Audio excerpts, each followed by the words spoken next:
श्री स्वामी समर्थ जय जय स्वामी समर्थ स्वामींचं नाव घेऊन मी आजच्या ह्या नवीन व्हिडिओला सुरुवात करते। शास्त्रानुसार होळी हा सण वाईटावर चांगल्याचा विजयाचं प्रतीक आहे। या दिवशी भक्त प्रल्हादाचा विजय झाला आणि त्याची आत्या होलिकेचे दहन झाले। येत्या 2 मार्च म्हणजे सोमवारी आली आहे होळी। दरवर्षी हुताशनी पौर्णिमेला होळी साजरी केली जाते। या हुताशनी पौर्णिमेचा प्रारंभ हा 2 मार्चला सायंकाळी 5:55 होणार असून दुसऱ्या दिवशी म्हणजे 3 मार्चला सायंकाळी 5:07 समाप्त होणार आहे आणि म्हणूनच होलिका दहन हे 2 मार्चला केले जाणार आहे। शास्त्रानुसार प्रदोषाच्या वेळी ज्या दिवशी पौर्णिमा येते त्या दिवशी होलिकेचे दहन करावे। पौराणिक कथेनुसार प्रल्हाद हा भगवान विष्णूचा परम भक्त होता। त्याचे वडील हिरण्यकश्यप यांनी प्रल्हादाला मारण्यासाठी आपली बहीण होलिकेला आदेश दिला की तिने प्रल्हादाला मांडीवर घेऊन अग्नीत बसावे, कारण होलिकेला असा वरदान मिळाला होता की ती अग्नीत जळणार नाही। परंतु भगवान विष्णूच्या कृपेने प्रल्हाद सुरक्षित राहिला आणि होलिका अग्नीत भस्म झाली।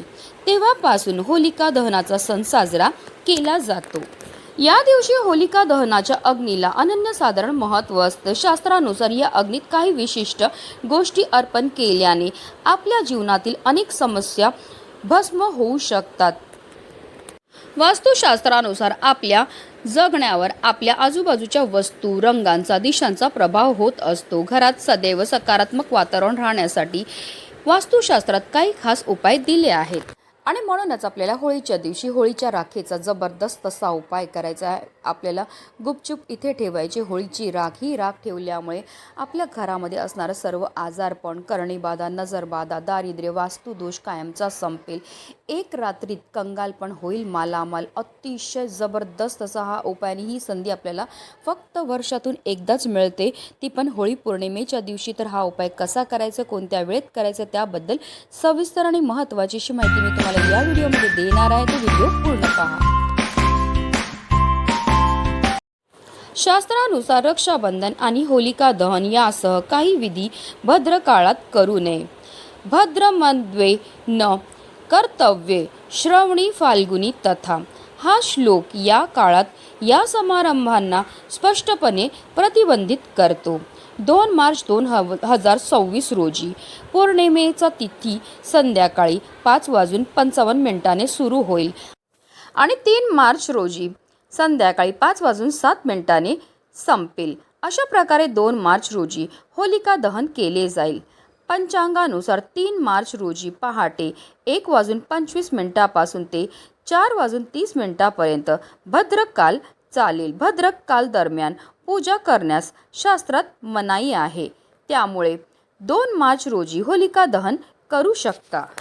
होलिका दहनाचा शुभ काळ हा 2 मार्च रोजी संध्याकाळी 6:22 पासून ते रात्री 8:50 पर्यंत असेल। या काळात योग्य विधी करून होलिका दहन करणे शुभ आणि फलदायी ठरेल।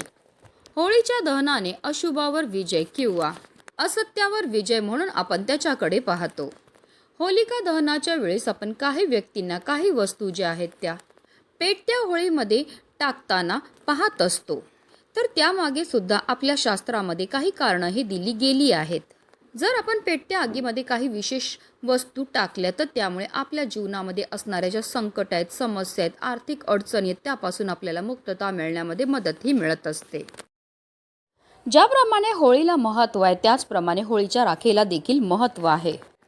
होळीच्या राखेने आपल्या जीवनामध्ये येणारे संकट दूर होतातच होतात, पण आर्थिक संकटांपासून सुद्धा आपल्याला मुक्तता मिळण्यामध्ये मदतही मिळत असते। होलिका दहनासोबतच आपल्या जीवनामध्ये असणाऱ्या नकारात्मक शक्तींचा प्रभाव सुद्धा कमी होतो। सर्व हिंदू घरांमध्ये होलिका दहनानंतर पूजा करण्याची प्रथा आहे आणि पूजेनंतर होलिका दहनाची जी राख असते ती आवर्जून आपल्या घरी आणली जाते। होळीच्या राखेला विशेष महत्त्व हे दिलं जातं।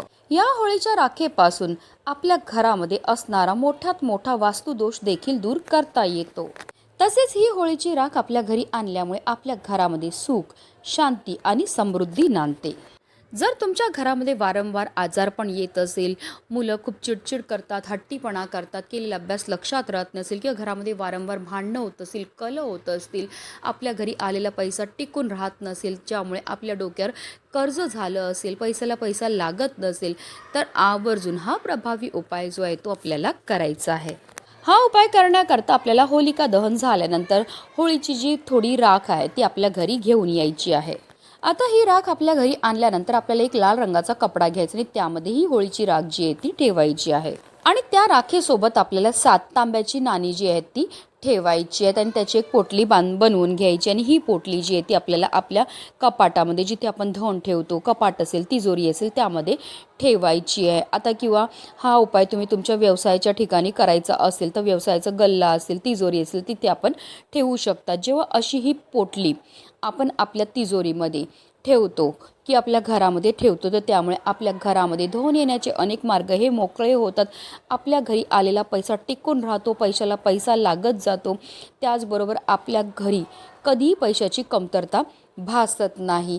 हा उपाय आपण होळी पौर्णिमेच्या दिवशीच करू शकतात. आता तुमच्याकडे तांब्याची नाणी नसतील तर 1-1 रुपयाची 7 नाणी तुम्हाला त्या राखेसोबत ठेवायची आहेत.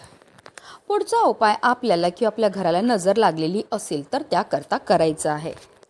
हा उपाय आपल्याला होळी पौर्णिमेच्या दुसऱ्या दिवशी करायचा आहे. म्हणजे आता होळी पौर्णिमा जी आहे ती सोमवारी प्रारंभ होते आणि दुसऱ्या दिवशी समाप्त होते. म्हणजे आपल्याला मंगळवारी सकाळीच हा उपाय करायचा. हा उपाय करण्याकरता आपल्याला थोडीशी होळीची राख घ्यायची आहे, थोडंसं खडे मीठ घ्यायचं आहे आणि थोडीशी पिवळी मोहरी घ्यायची आहे. या उपायाकरता आपल्याला पिवळी मोहरीच घ्यायची आहे, काळी मोहरी अजिबात घ्यायची नाही आहे. या 3 वस्तू ज्या आहेत त्या आपल्याला एकत्रित करायच्यात आणि आपल्या घरामध्येच एखाद्या गुप्त ठिकाणी ठेवायचे आहेत. अशा ठेवायचे की त्याच्यावर कोणाची, आपल्या घरातल्या सदस्यांची किंवा बाहेरच्या सदस्यांची, जो पण लोक येतील त्यांची कोणाचीही त्या वस्तूंवर नजर पडली नाही पाहिजे.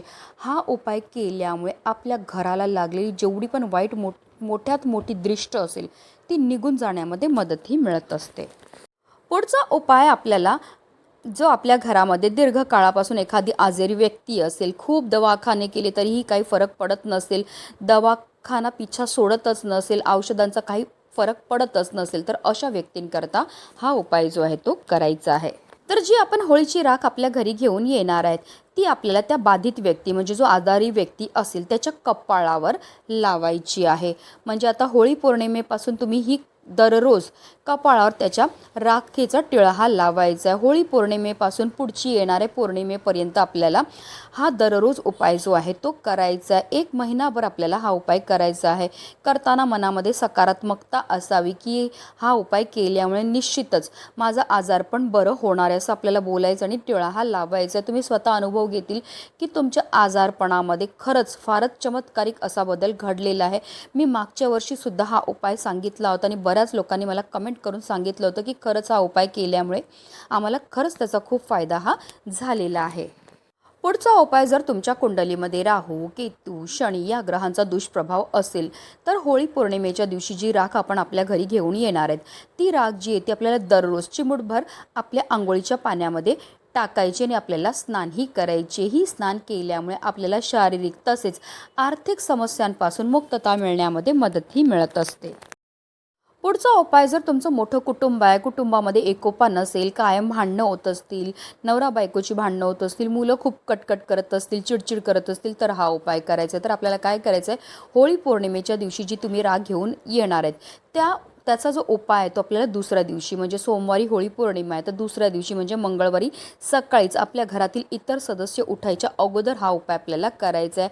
आपल्याला काय करायचं आहे, ही होळीची जी राख आहे ती आपल्या हातामध्ये घ्यायची आणि तिने आपल्याला प्रत्येक कोपऱ्यामध्ये जे फुंकर मारून ती उडवायची आहे.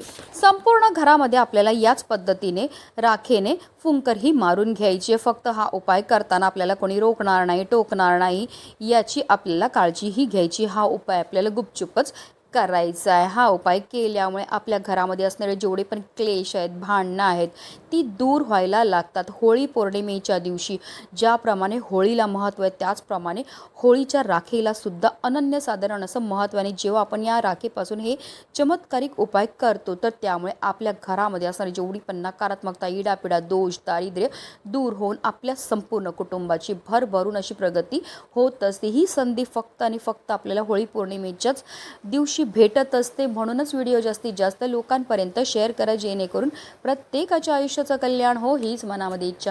श्री स्वामी समर्थ. जय जय स्वामी समर्थ.